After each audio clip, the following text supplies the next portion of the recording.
कभी सोचा है कि कुछ कंपनियां इतनी कामयाब कैसे हो जाती हैं कि वो दुनिया ही बदल कर रख देती है? पीटर थील की किताब 0 to 1 बिल्कुल इसी सवाल का जवाब देती है। और ये विश्लेषण इस बारे में नहीं है कि जो पहले से मौजूद है उसकी कॉपी कैसे बनाई जाए।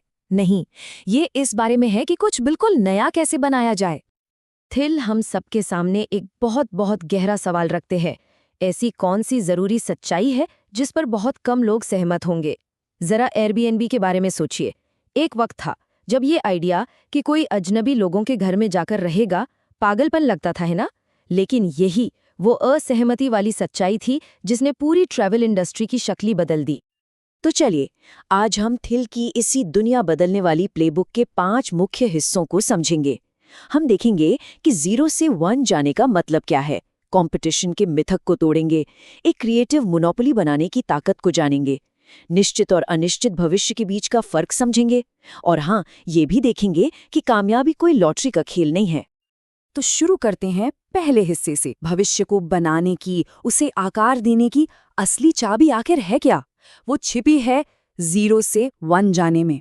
और इसका मतलब ये बिल्कुल नहीं है कि एक और सोशल मीडिया ऐप बना दो। नहीं, इसका मतलब है एक ऐसी पूरी की पूरी नई कैटेगरी ही बना देना जिसके बारे में किसी ने सोचा तक ना हो।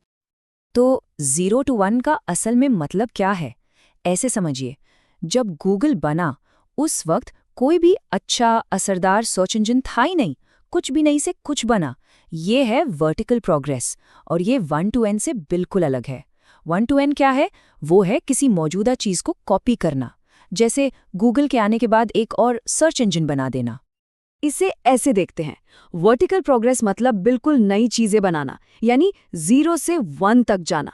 और दूसरी तरफ हॉरिजॉन्टल प्रोग्रेस का मतलब है जो चीज पहले से काम कर रही है बस उसकी कॉपी बनाते जाना, यानी 1 से n तक। सिंपल सा फर्क है, एक है क्रांतिकारी प्रोडक्ट बनाना और दूसरा है एक कामयाब मॉडल की नकल करना। थिल इस कॉन्सेप्ट को और आगे ले जाते हैं। वो कहते हैं कि टेक्नोलॉजी ही वर्टिकल प्रोग्रेस है और ग्लोबलाइजेशन वो हॉरिजॉन्टल प्रोग्रेस है। उनका तर्क ये है कि एक सस्टेनेबल भविष्य के लिए हमें टेक्नोलॉजी यानी नई चीज़ों की ज़रूरत है, क्योंकि अगर हम सिर्फ पहले से मौजूद समाधानों को पूरी दुनिया में फैलाते रहेंगे तो एक दिन हमारे संसाधन खत्म हो जाएंगे। अच्छा, अब आते हैं एक बहुत ही दिलचस्प टॉपिक पर, कंपटीशन का मिथक। जरा सोचिए, क्या हो अगर कोई ये कहे कि साल 2000 का जो .com बबल क्रैश हुआ था उसने हमें बिजनेस के बारे में गलत सबक सिखाए हैं। पीटर थिल का यही मानना है।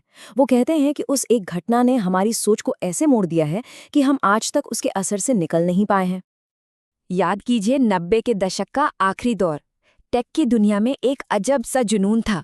नेटस्केप का आईपीओ आया, नैस्डैक 5000 के पार चला गया, मतलब हर तरफ बस बेइंतहा जोश ही जोश था। लेकिन जैसा अक्सर होता है, ये बुलबुला फटने ही वाला था, और जब ये फटा तो बिजनेस को देखने का हमारा नजरिया हमेशा के लिए बदल गया। तो क्रैश के बाद क्या हुआ? सिलिकॉन वैली ने एक नया मंत्र अपना लिया। भाई, छोटे छोटे कदम लो, लीन रहो, लचीले रहो, और सबसे जरूरी कंपटीशन पर ध्यान दो। यही विचार आगे चलकर लीन स्टार्टअप मूवमेंट का आधार बने। लेकिन थील कहते हैं कि यही सोच हमें असली बड़े इनोवेशन से दूर ले जाती है। लेकिन थिल वो इन सब उसूलों को बिल्कुल नहीं मानते। वो कहते हैं क्रैश के बाद सबने कहा एक खराब प्लान कोई प्लान न होने से भी बुरा है। थिल कहते हैं नहीं, एक खराब प्लान कोई प्लान न होने से बेहतर है। सबने कहा कॉम्पिटिटिव मार्केट सबसे अच्छे हैं। थिल कहते हैं गलत, कॉम्पिटिटिव मार्केट तो मुनाफे को ही खत्म कर देते हैं।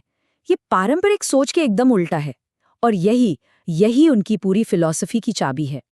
थिल का एक बहुत पावरफुल कोट है। वो कहते हैं पूंजीवाद पूंजी जमा करने पर टिका है, लेकिन परफेक्ट कंपटीशन में सारा मुनाफा कंपटीशन ही खा जाता है। इसलिए पूंजीवाद और कंपटीशन एक दूसरे के दुश्मन हैं। सोचने वाली बात है ना? इसका मतलब असली पूंजीवाद मोनोपोली चाहता है, एकाधिकार, ना कि ये गला काट कंपटीशन। तो सवाल यह है कि अगर कंपटीशन ही दुश्मन है तो जीते कैसे जाए? जवाब है एक क्रिएटिव मोनोपोली बनाकर। थिल के हिसाब से यही हर बिजनेस का असली लक्ष्य होना चाहिए, क्योंकि स्थायी वैल्यू यानी लंबे समय तक टिकने वाली वैल्यू वहीं से बनती है। यहाँ थिल टॉल्स्टॉय की एक मशहूर लाइन को बिजनेस के लिए पलट देते हैं। वो कहते हैं हर कामयाब कंपनी अलग होती है, क्योंकि हर एक अनोखी समस्या को हल करके एकाधिकार बनाती है। और सारी नाकाम कंपनियां एक जैसी होती हैं क्योंकि वो कंपटीशन से निकल ही नहीं पाईं। कितनी शक्तिशाली बात है ये। असली कामयाबी भीड़ से अलग खड़े होने में है, उसका हिस्सा बनने में नहीं। तो एक ऐसी मोनोपोली जो लंबे समय तक टेके, वो आखिर दिखती कैसी है? उसमें आमतौर पर 4 खास बातें होती हैं। पहला, प्रोप्राइटरी टेक्नोलॉजी, मतलब आपकी टेक्नोलॉजी बाकियों से कम 10 गुना बेहतर होनी चाहिए। दूसरा, नेटवर्क इफेक्ट्स, यानी जितने ज्यादा लोग इस्तेमाल करें, प्रोडक्ट उतना ही कीमती होता जाए।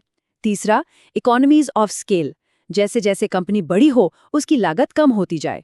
और चौथा, एक मजबूत ब्रांड, एक ऐसा नाम जो लोगों के दिमाग पर एक तरह से मोनोपोली बना ले। और इसकी रणनीति क्या है? सिंपल, छोटा शुरू करो और उस मार्केट को मोनोपोलाइज कर लो। सबसे अच्छा उदाहरण है फेसबुक। उन्होंने कहाँ से शुरू किया? सिर्फ हार्वर्ड से। एक छोटा खास मार्केट, पहले उस पर पूरा दबदबा बनाया, फिर दूसरे कॉलेजों तक पहुंचे और फिर पूरी दुनिया में फैल गए। तो ये सिर्फ डिसरप्शन के नाम पर शोर मचाने के बारे में नहीं है, बल्कि एक ठोस टिकाऊ बिजनेस बनाने के बारे में है। चलिए अब बिजनेस स्ट्रैटेजी से थोड़ा हटकर मानसिकता की बात करते हैं।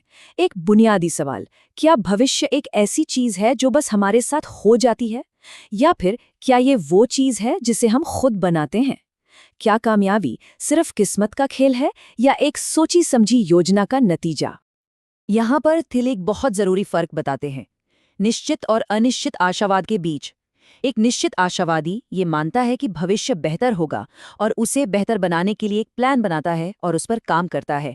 जैसे अमेरिका का अपोलो प्रोग्राम, उनका प्लान साफ था, चांद पर पहुंचना है। दूसरी तरफ है अनिश्चित आशावादी, वो भी मानता है कि भविष्य बेहतर होगा, लेकिन कैसे, उसका कोई प्लान नहीं है। थिल को लगता है कि हमारा पूरा समाज आजकल अनिश्चित आशावादी हो गया है। इसका एक अच्छा उदाहरण है बायोटेक और सॉफ्टवेयर स्टार्टअप्स के बीच का फर्क। सॉफ्टवेयर में आमतौर पर एक निश्चित इंजीनियरिंग वाला नजरिया होता है, एक प्लान होता है, इसलिए कामयाबी का अनुमान लगाना थोड़ा आसान है। वहीं दूसरी तरफ बायोटेक, वो अक्सर काफी रैंडम और अप्रत्याशित होता है। वहां कामयाबी पाना बहुत बहुत मुश्किल हो जाता है। ये नजरिए का, अप्रोच का एक बुनियादी फर्क है। तो बात साफ है, एक बड़े साहसी प्लान के बिना 0 से 1 तक का सफर तय नहीं हो सकता। तरक्की कोई हादसा नहीं होती, ये एक सोचे समझे इंटेलिजेंट डिजाइन का नतीजा है। स्टार्टअप्स की दुनिया में हमेशा इंटेलिजेंट डिजाइन ही जीतता है। और आखिर में ये सारी बातें आकर रुकती हैं हम पर, हमारी अपनी एजेंसी की शक्ति पर।